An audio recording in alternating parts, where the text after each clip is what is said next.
শুরু করছি উপন্যাস আমৃত্যু ভালোবাসি তোকে। আপনারা যদি এই উপন্যাসের আগের পর্বগুলো না দেখে থাকেন তাহলে এই ভিডিওর এন্ড স্ক্রিনে সম্পূর্ণ প্লেলিস্টটি পেয়ে যাবেন। সেখান থেকে ক্লিক করে আপনারা আগের পর্বগুলো দেখতে পারেন। চলুন উপন্যাসের পরবর্তী অংশ শুরু করা যাক। সন্ধ্যায় মেঘের নতুন টিউটর এসেছে। বয়স এত বেশি না, ঢাকা বিশ্ববিদ্যালয়ে ফিজিক্সে পড়াশোনা করছেন, এবার ৩য় বর্ষে আছেন। দেখতে মাশাআল্লাহ অনেক সুন্দরী, গোলগাল চেহারা, বোরকা পরে হিজাব পরে এসেছে।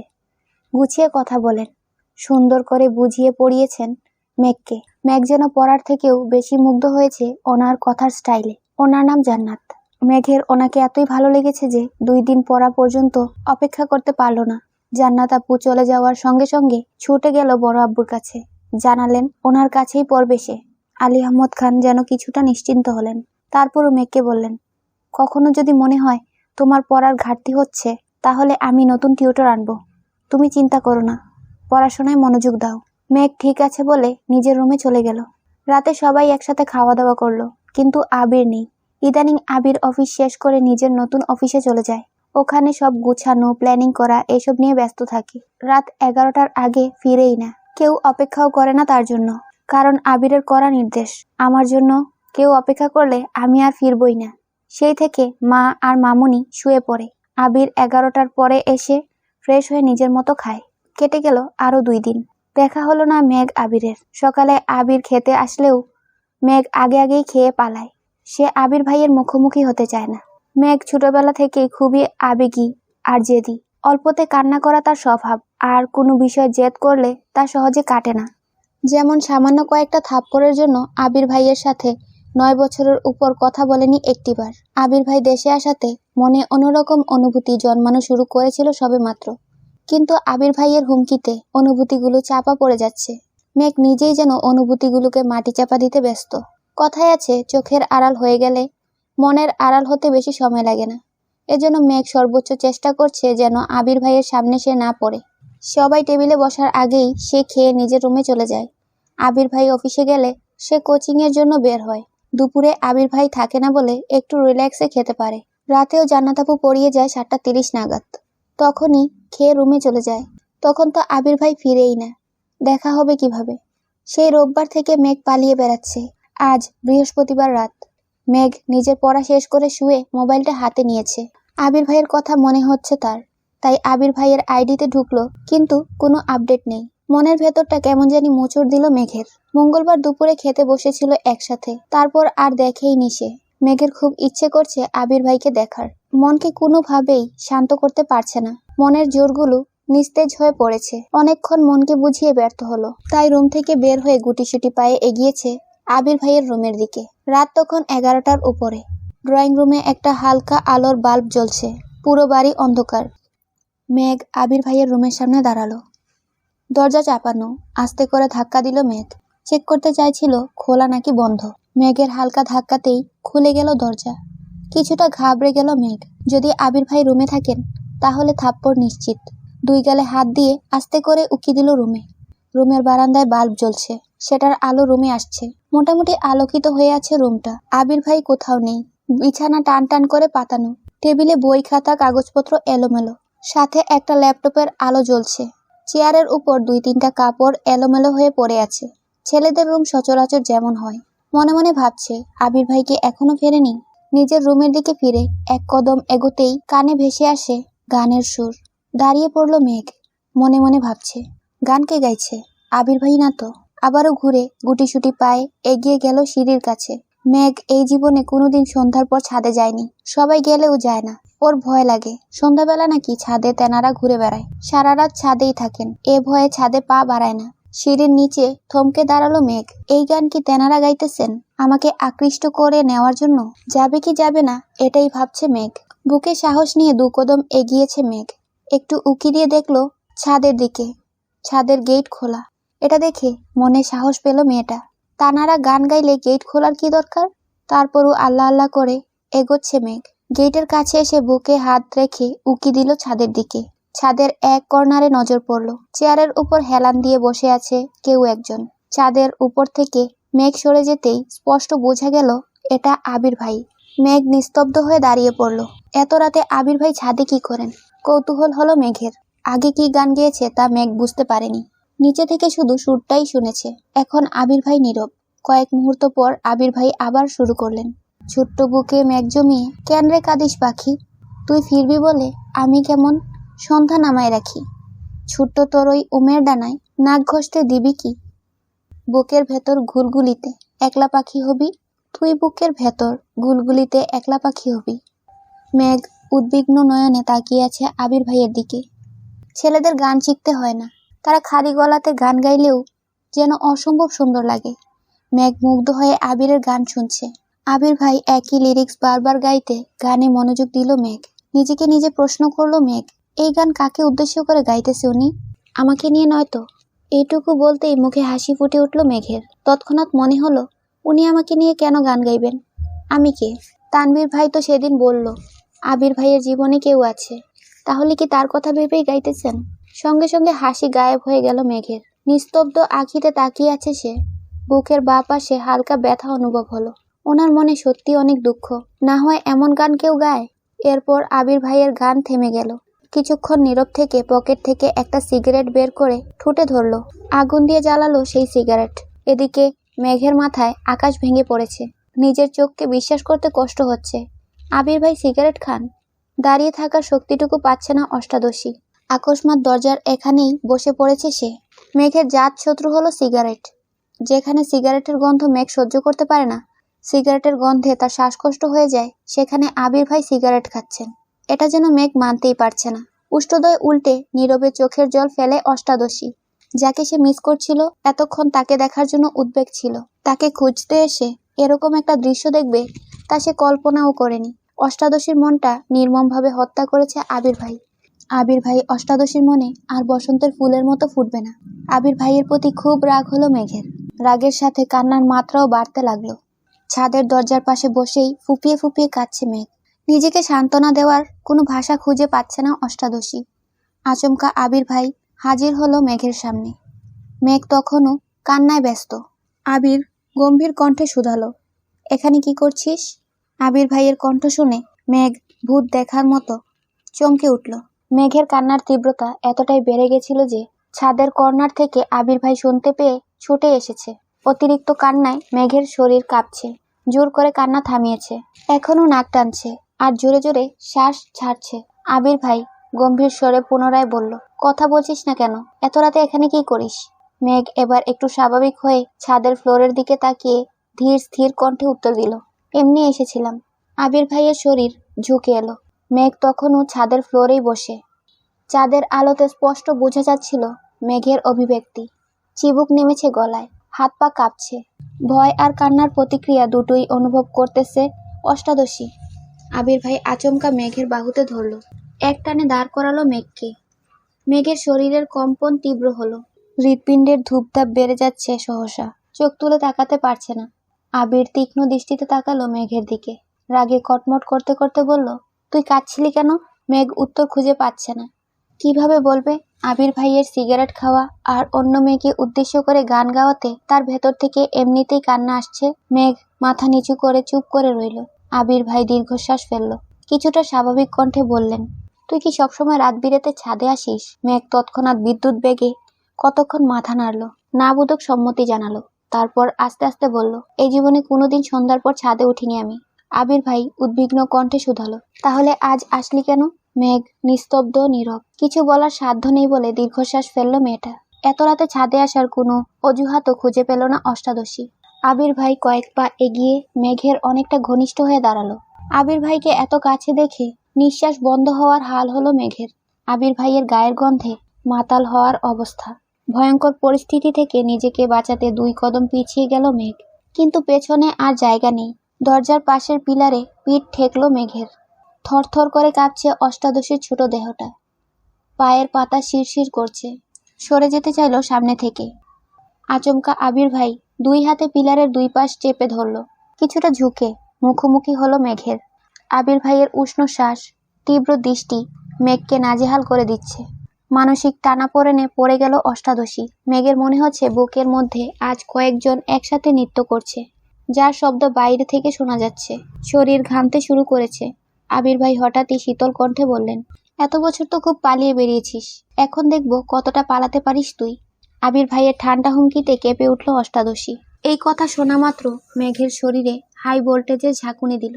মেঘের বক্ষস্পন্দন জোরালো হলো। আবির ভাই সরু নেত্রে তাকিয়ে আছে অষ্টাদশীর পানে।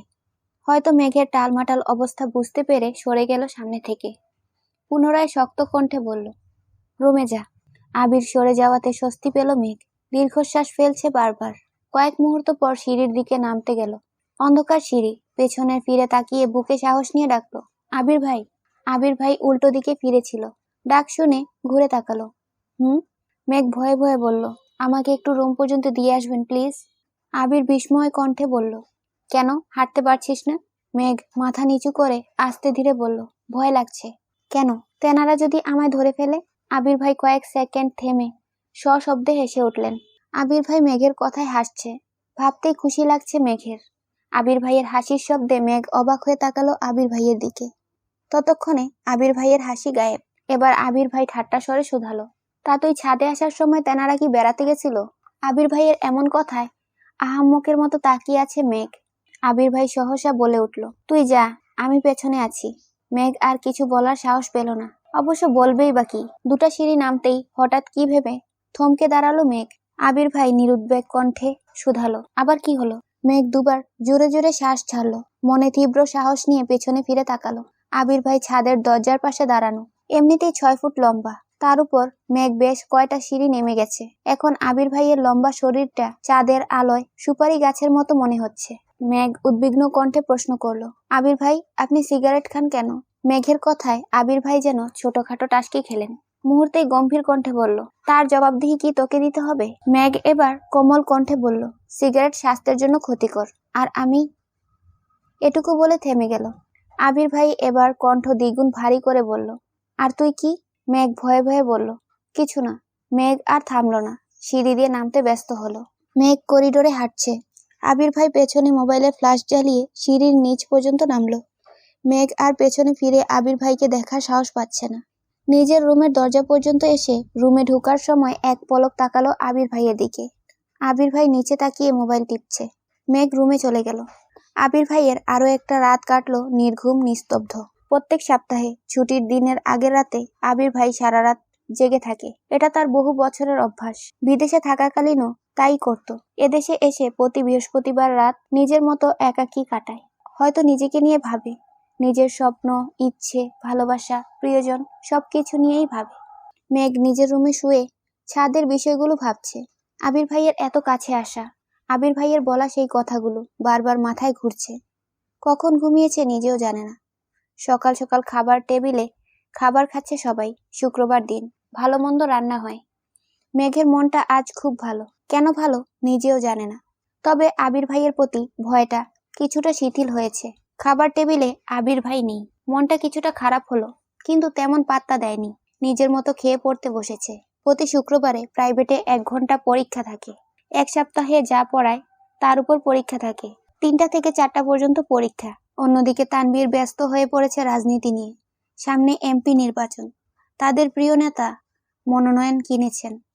সবাই মিটিং মিছিলে ব্যস্ত। জনসমর্থন যাচাই করে মনোনয়ন দেওয়া হবে। তানভীরের এখন সব এলাকায় যেতে হচ্ছে। জনগণের সুবিধা অসুবিধা শুনছে, লিস্ট করছে। এমপি নির্বাচন আর কয়েক মাস পরেই হবে সভাপতি নির্বাচন। তানভীরের টার্গেট সভাপতি হওয়া, তাই তাকে আরো বেশি অ্যাক্টিভ থাকতে হচ্ছে। 2:30 নাগাদ মেঘ বেরিয়েছে পরীক্ষা দিতে। আজ একটু আগে চলে এসেছে।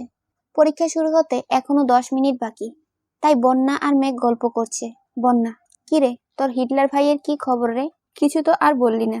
ছবি দেখাবি বলেছিলি, তাও দেখালি না। সত্যি সত্যি মন থেকে বের করে দিয়েছিস? মেঘ, মুখে যা বলি তার সবটাই কি পারি? এত চেষ্টা করেও তো পারলাম না মন থেকে তাড়াতে। গত রাতে থাকতে না পেরে গেছিলাম ওনাকে দেখতে। একটা বাস যে খেয়েছি। বন্যা, কেন, কি হয়েছে? মেঘ, কি আর হবে, লুকিয়ে দেখতে গেছিলাম। আবির ভাইয়ের কাছে ধরা পড়ে গেছি। বন্যা, বেটার চোখ আছে তাহলে। ভালো হয়েছে। গেলি কেন তুই? মেঘ মনে মনে ভাবছে, এখন যদি বন্যাকে বলি আবির ভাইয়ের জন্য কান্না করছি, তাহলে বন্যা তো আমায় এখানেই বালি চাপা দিয়ে দিবে। বন্যা আর মেঘের একটাই সিদ্ধান্ত, ভার্সিটি ভর্তির আগে কোনো প্রকার প্রেম, বন্ধুত্ব, ক্রাশ কিছুই খাওয়া যাবে না। কোচিংয়ে নতুন কারোর সাথে কথা বলে না। মেঘ আগে আসলে বন্যার জন্য সিট রাখে, বন্যা আগে আসলে মেঘের জন্য সিট রাখে। বিষয়টা অনেকটা হাই স্কুল জীবনের মতো। এত কিছুর পরও মেঘ আবির ভাইয়ের উপর ক্রাশ খেয়ে ফেলেছে। এর জন্য বন্যা অবশ্য প্রতিনিয়তই মেঘকে বোঝাচ্ছে। স্যার চলে এসেছেন এতক্ষণে। পরীক্ষা শুরু হলো যথারীতি। 4টায় পরীক্ষা শেষ করে দুই বান্ধবী হাতে হাত ধরে বের হয়েছে। আশেপাশে মেঘেদের গাড়ি নেই, তাই রাস্তার পাশে দাঁড়িয়ে ড্রাইভার আঙ্কেলকে ফোন দিবে ভাবলো। হঠাৎ বাইক নিয়ে আবির ভাই হাজির হলো। হেলমেট পরা, সাদা শার্ট, কালো প্যান্ট, কালো শু, হাতে কালো ফিতার ঘড়ি, শার্টের বোতামের ফাঁকে সানগ্লাস ঝুলানো। মেঘের দিকে তাকিয়ে উচ্চস্বরে ডাকলো। মেঘ আর বন্যা দুজনেই ডাক শুনে তাকিয়েছে। মেঘ এক পলক তাকাতেই চিনতে পারলো এটা আবির ভাই। আবারও নতুন করে ক্রাশ খেলো সে। মনে মনে ভাবছে, কিন্তু উনি এখানে কেন? উনি কি আমায় নিতে এসেছেন? কই, সেদিন তো মিম আর আদিকে ধমকে বলল কাউকে বাইকে উঠাবে না, তার মানে আমাকেও নিশ্চয়ই উঠাবে না। না উঠাক, ওনার বাইকে উঠতে আমার বয়েই গেছে। কিন্তু উনি আসলো কেন? আল্লাহ জানেন কোন পাপের শাস্তি দিতে এখানে এসেছেন। আল্লাহ বাঁচাও। এসব হিবিজিবি ভাবনায় ব্যস্ত মেঘ। এদিকে বন্যা মেঘের হাত জাপটে ধরে আছে। আবির ভাই মেঘের দিকে খানিকক্ষণ সুস্থির নয়নে তাকিয়ে আছে। হয়তো মেঘের অভিব্যক্তি বোঝার চেষ্টা করছিল। এবার হেলমেট খুলে মেঘের দিকে চোখ রাঙিয়ে তাকিয়ে বলল, উঠ। মেঘ তো ঘুরে আছে, আনমনে হিবিজিবি ভাবনায় ব্যস্ত। আবির ভাইয়ের কথা কানেই গেল না। বন্যাও মনোযোগ দিয়ে দেখছে ছেলেটাকে। আগে কখনোই এই ছেলেকে দেখেনি। আবির ভাইকেও বন্যা চিনে না, তানভীর ভাইকে বন্যা দেখেছে, কিন্তু এই ছেলেকে। মেঘকে বাইকে উঠতে বলছে। বন্যা মেঘকে আরো শক্ত করে ধরে আছে। আবির ভাই এবার ধমকে উঠল, এই মেঘ, উঠতে বললাম তো। মেঘ এবার চমকে উঠে গোল গোল চোখে তাকায়। পরপর দুবার জোরে জোরে শ্বাস নিয়ে নিজেকে কিছুটা স্বাভাবিক করে। তারপর বন্যার দিকে তাকিয়ে বিড়বিড় করে বলল, উনি আবির ভাই। তৎক্ষণাৎ বন্যা মেঘের হাত ছেড়ে দিল। হয়তো আবির ভাইয়ের চোখ মুখ দেখে ভয় পেয়েছে। মেঘ কয়েক পা এগিয়ে আবির ভাইয়ের কাছাকাছি এসে দাঁড়িয়েছে। ততক্ষণে আবির ভাই বাইক থেকে নেমে দাঁড়িয়ে পড়েছেন। আবির ভাই উদ্বিগ্ন কণ্ঠে মেঘকে বললেন, এই তুই কি কিছু খাস? মেঘ কপাল কুঁচকে বলল, মানে কি খাবো? কোন দুনিয়ায় থাকিস তুই? ডাকলে শুনিস না? মেঘ চুপচাপ মাথা নিচু করে রইল। আবির ভাই আবার বললেন, বাইকে উঠ। মেঘ যেন নিজের কানেতে বিশ্বাস করতে পারছে না। আবির ভাই তাকে বাইকে উঠতে বলছে, এটাও সম্ভব?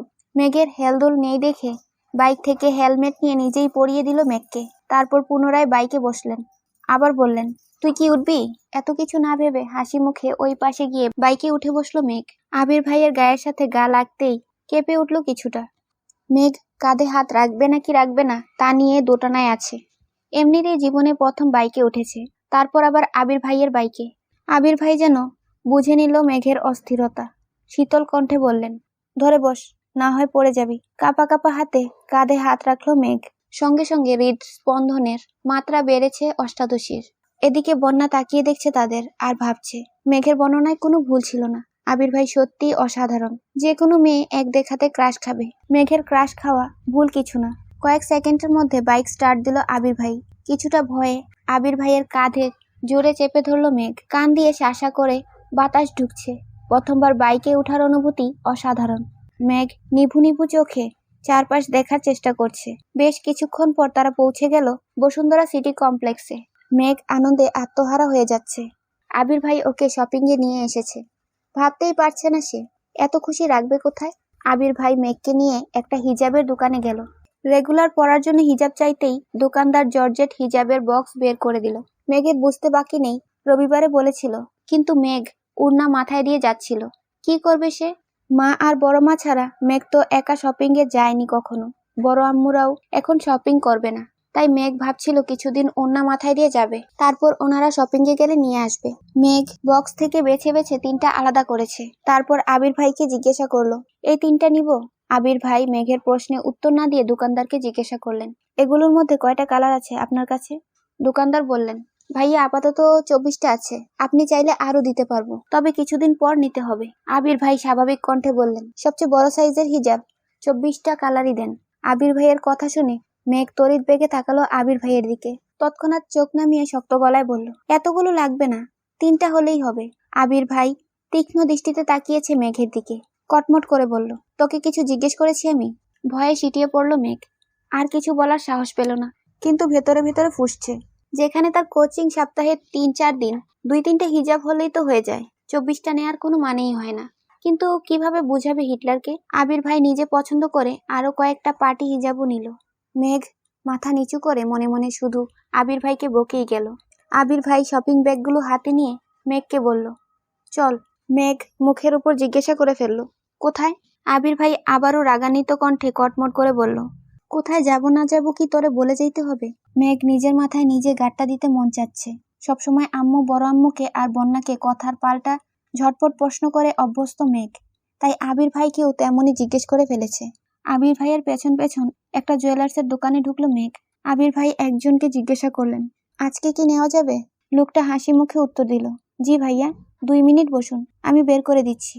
2 মিনিটের মধ্যে লোকটা পুনরায় প্রশ্ন করলো, ভাইয়া প্যাকিং করে দেব?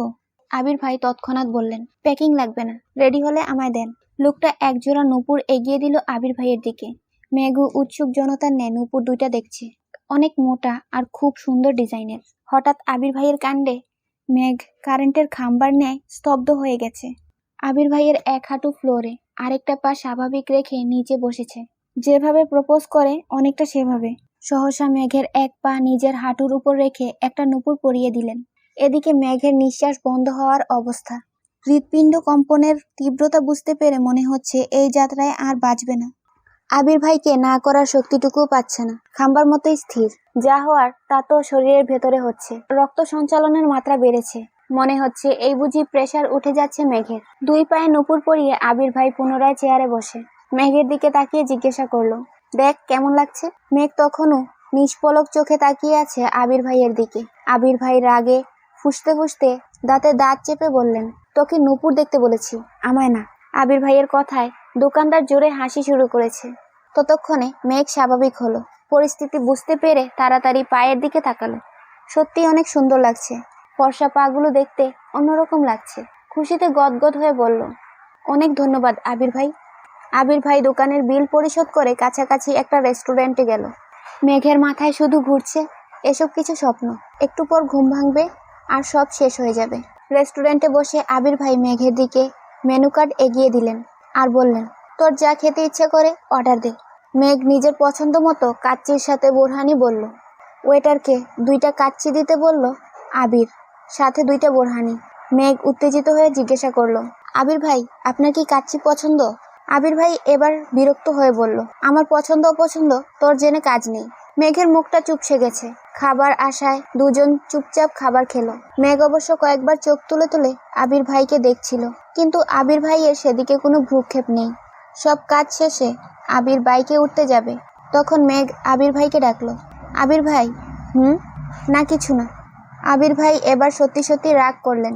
কণ্ঠ 3 গুণ ভারী হলো। রাগান্বিত স্বরে বলে উঠলেন, তোকে হিজাব আর নূপুর দিয়েছি বলে খুশিতে বেশি লাফাস না। মাথায় ওড়না দিয়ে বউয়ের মতো চলাফেরা যাতে না করতে পারিস সেজন্য হিজাব দিয়েছি। আর তুই সারাক্ষণ টুই টুই করে কোথায় ঘুরিস তা তোর নূপুরের শব্দে বুঝতে পারবো। এতে তোকে শাস্তি দিতে সুবিধা হবে। মেঘ আহম্মক বনে গেল। কি না কি ভাবছিল সে। আবির ভাই ভালোবেসে গিফট দিচ্ছে। আহা, সে কি অনুভূতি! সেই অনুভূতিতে 1 বালতি পানি ঢেলে দিল আবির ভাই। আবির ভাই কণ্ঠ খাদে নামিয়ে বললেন, উঠ।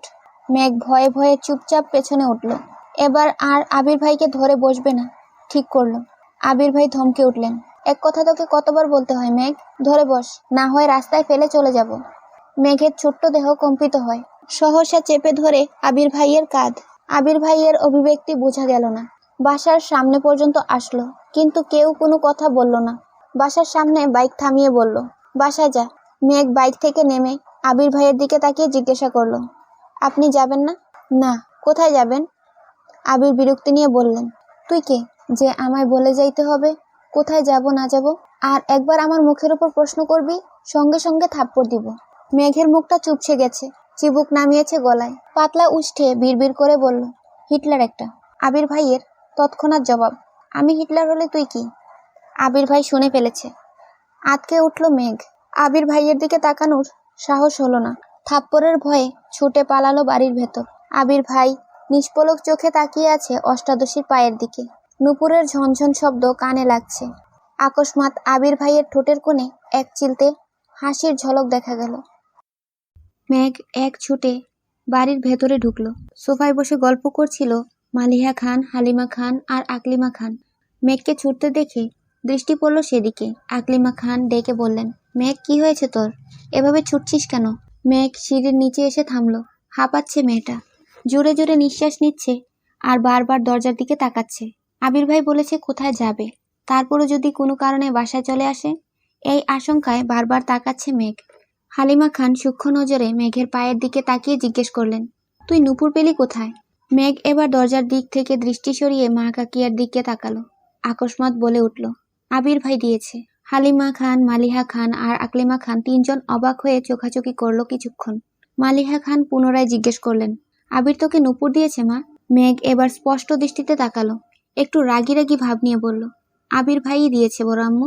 তোমার ছেলে না দিলে কি তোমার ছেলের কথা বলতাম আমি? হালিমা খান কয়েক মুহূর্ত নীরব থেকে আবার বললেন, তোর মনে আছে মেঘ, আবির বিদেশে যাওয়ার 6 মাস আগে তোর নূপুরগুলো তোর থেকে আমি নিয়ে নিয়েছিলাম। মেঘ কিছুক্ষণ ভাবলো, তারপর বলল, হ্যাঁ আম্মু, মনে পড়েছে। ওই নূপুরগুলো কোথায়? হালিমা খান সহসা উত্তর দিলেন, ওইগুলো তো আমার কাছেই আছে, কিন্তু সেদিন নূপুরগুলো আমি নিজের ইচ্ছেতে নেইনি, আবিরই বলেছিল নিতে। মেঘ চমকে উঠল মায়ের কথায়, ছুটে এসে বসলো সোফায়। কি হয়েছিল বলো আম্মু, কেন নিয়েছিলে? হালিমা খান একটু ভেবেচিন্তে বললেন, তেমন কিছু না। আবির আমার কাছে এসে বলেছিল তোর পায়ের নূপুরের শব্দে নাকি ওর মাথা ধরে, ঘুমালে তুই দৌড়াদৌড়ি করিস, ঝনঝন করলে ওর মাথা ব্যথা করে, পড়তে পারে না, তাই বলেছিল নূপুর খুলে রেখে দিতে। তাই আমিও আবিরের কথা মতো তোর নূপুরগুলো নিয়ে নিয়েছিলাম। তারপর তুইও আর কখনো চাসনি, আমিও আর তোকে দেইনি। 2-1 বছর পর মনে হয়েছিল আমার, কিন্তু বের করে দেখি এগুলো তোর লাগবে না। এজন্য তোর আব্বুকে বলে রেখেছিলাম তুই চাইলে তোকে যেন নূপুর বানিয়ে দেয়। তখন তো আবির ছিল না, এজন্যই আজকে তোর পায়ে নূপুর দেখে আমরা অবাক হচ্ছিলাম। মেঘ ভাবনায় পড়ে গেল। ছোটবেলায় আবির ভাই নূপুর খুলতে বললে এখন উনি নিজের হাতে কেন পরিয়ে দিলেন? এখন কি ওনার মাথা ব্যথা ভালো হয়ে গেছে? তৎক্ষণাৎ মনে হলো আবির ভাইয়ের কথা। তাহলে কি সত্যিই আমার চালচলন পর্যবেক্ষণ করতেই নূপুরগুলো দিয়েছেন নাকি? ছোটবেলার কথা ভেবে মনটা নরম হয়েছে ওনার। আকলিমা খান হাসি মুখে বলে উঠলেন, ওইসব বাদ দে, শপিং ব্যাগে কি রে মেঘ? মেঘ কাকিয়ার কথায় স্বাভাবিক হয়ে বলল, হিজাব। কেউ আর কিছু বলল না, তারা তাদের আড্ডায় মনোযোগ দিল। মেঘু শপিং ব্যাগ নিয়ে সিঁড়িতে উঠায় ব্যস্ত হলো। রাতে আর আবিরের সাথে মেঘের দেখা হয়নি। প্রতিদিনের মতো আজকেও সকাল 8টায় অফিসের জন্য রেডি হয়ে খেতে বসেছে আবির। মেঘ ইচ্ছে করেই আজ সেজেগুজে খেতে নামবে ভাবল। চুল ছাড়ায় সেগুলো কোমর ছাড়িয়ে পড়েছে, মাথায় পিচ্চি বাচ্চার মতো একটা পুতুলের বেলু দিয়েছে, কালো জামা পরেছে, সাথে ম্যাচিং কালো ওড়না, উষ্ঠদয়ে হালকা গোলাপি রঞ্জকও লাগিয়েছে। সিঁড়ি দিয়ে নামছে। আবির এক পলক তাকাতেই স্তব্ধ হয়ে রইল। মেয়েটা এমনিতেই অনেক ফর্সা, তার মধ্যে কালো জামা পরাতে অসম্ভব সুন্দর লাগছে।